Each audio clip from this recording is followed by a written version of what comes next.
Hello everybody, I'm Henry Lee.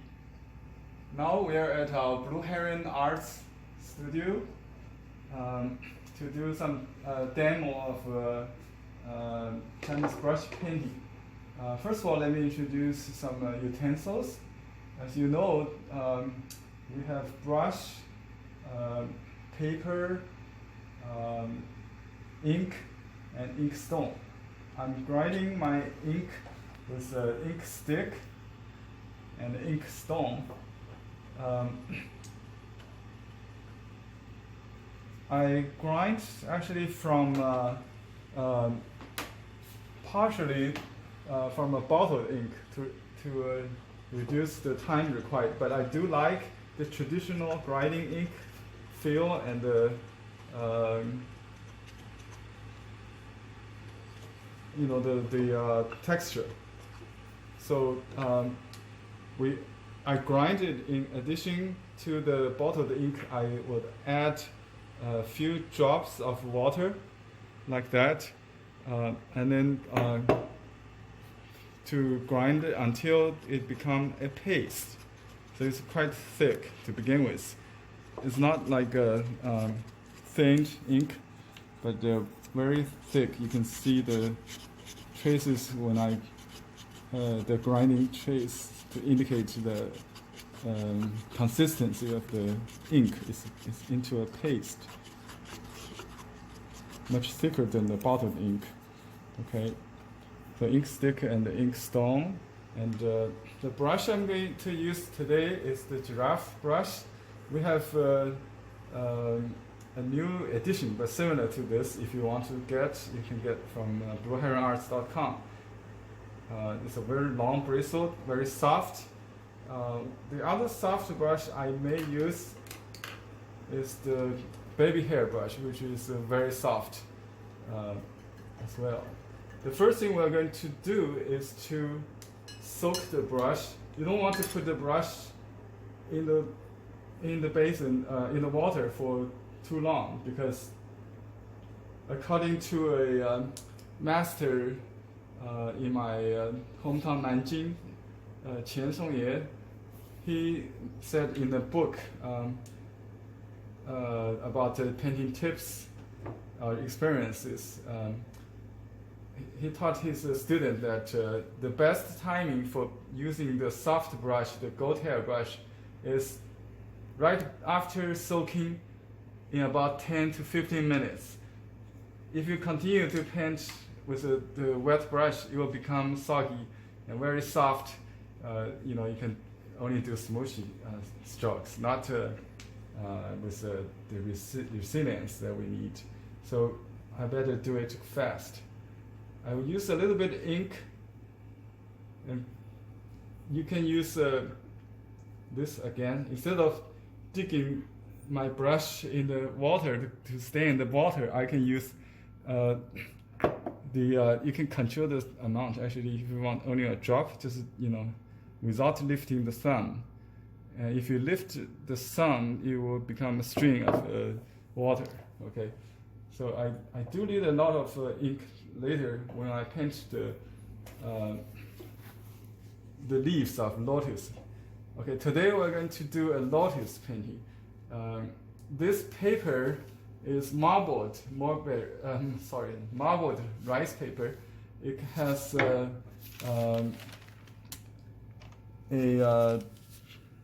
pattern of a wave, like a water waves. So I don't paint the background. That's the advantage of this, and it's very absorbent.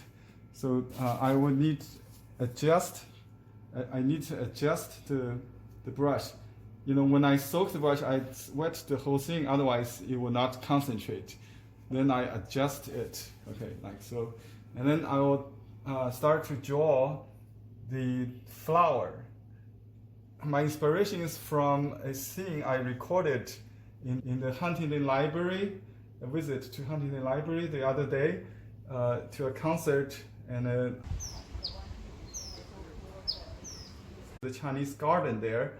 And we see the swinging flower in the wind, swinging, right? So that's the inspiration of the subject matter.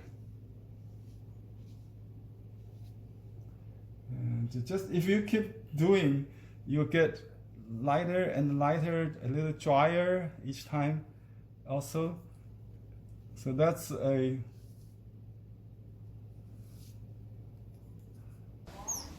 lotus in the wind.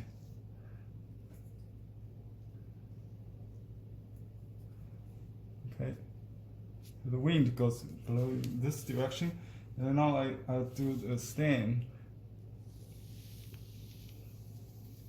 And it keeps that energy of wind in mind when you do this kind of painting. A leaf will go up there, and then I'll do another stem for the other leaf. Okay, now I'll just use the rest of the ink.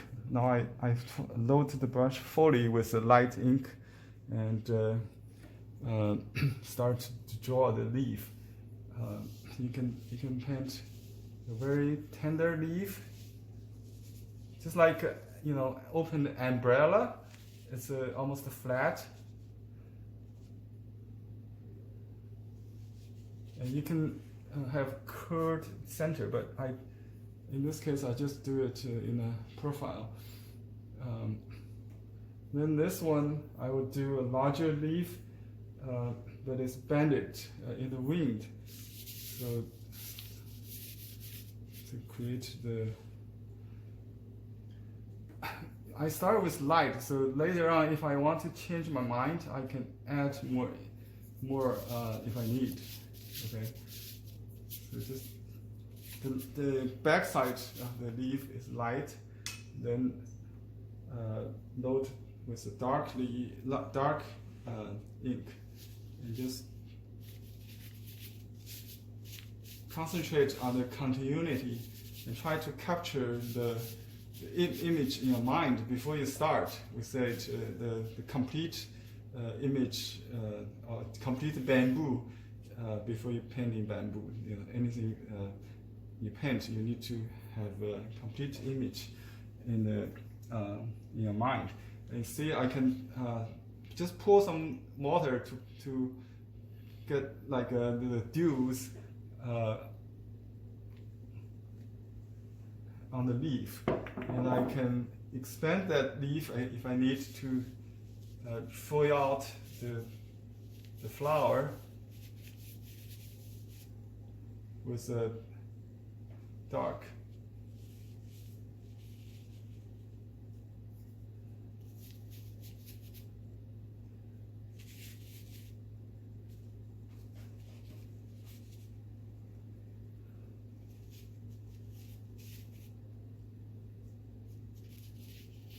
I think we should not paint symmetrical. That's another trick. Try to indicate the flow of the wind energy. That's it.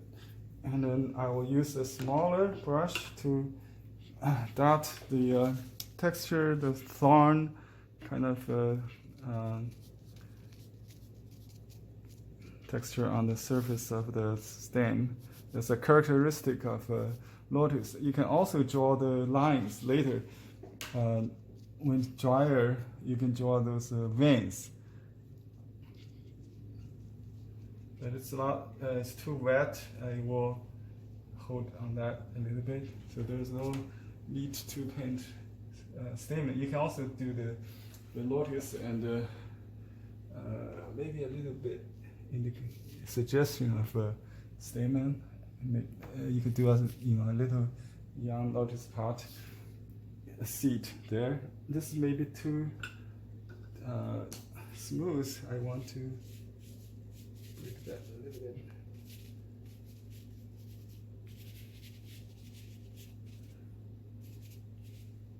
So I just exhaust the brush, and now I use calligraphy to complete the composition. You can put more water if you want. Okay.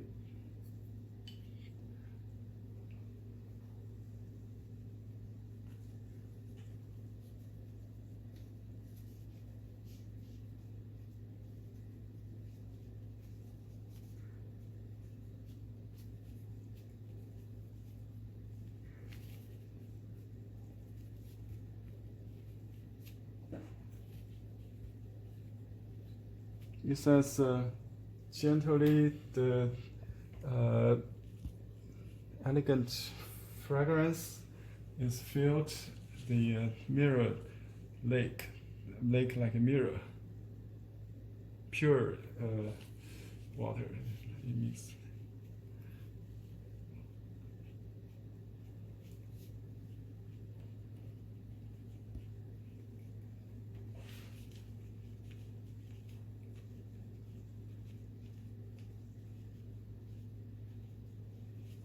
Okay.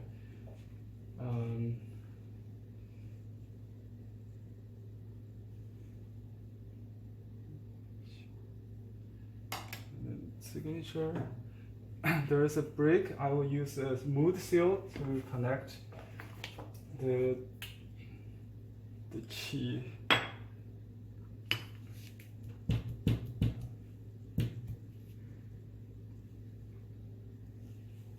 So just kind of start the other line, something like that, with this seal. I should put the pad under it. Anyway, it's too late. I should put this under it. Put this one here. And my name seal.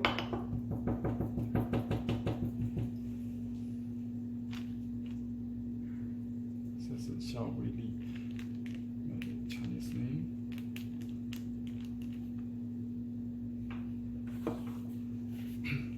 They're still evolving. So this is you can blot the extra moisture if you want to stop the bleeding with a paper towel or tissue, but don't press too hard, otherwise it will show the texture of the paper. You can use a tissue. I think this is okay. This one is kind of rough. This one is a little young. Let me just outline the leaf with a little darker color. Not outline,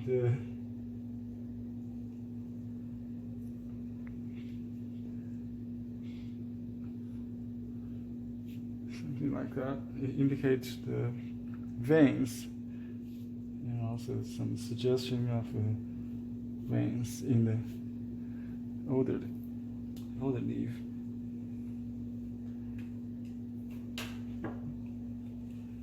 Okay, let me hold it for you. Let's see the position. Actually, I should have been standing when I paint, so I can see the position better. Or you can paint on the easel. Anyway, but in most time when we use pouring ink, like excessive water or ink, you need to paint on leveled table with felt underneath it. That's another thing we need to paint with, the felt. The reason I use black is I can see the water better. But if you use color, I would prefer the white felt to see true color. So this is better for ink painting if you just use ink only, so you can see the strokes better than on white padding. This is the paper weight. So if there are wrinkles on the paper, it is okay. When you paint, you just stretch it with paper weights. And after that, after it dries, we'll mount it for framing. Okay? Bye-bye. Thanks for watching.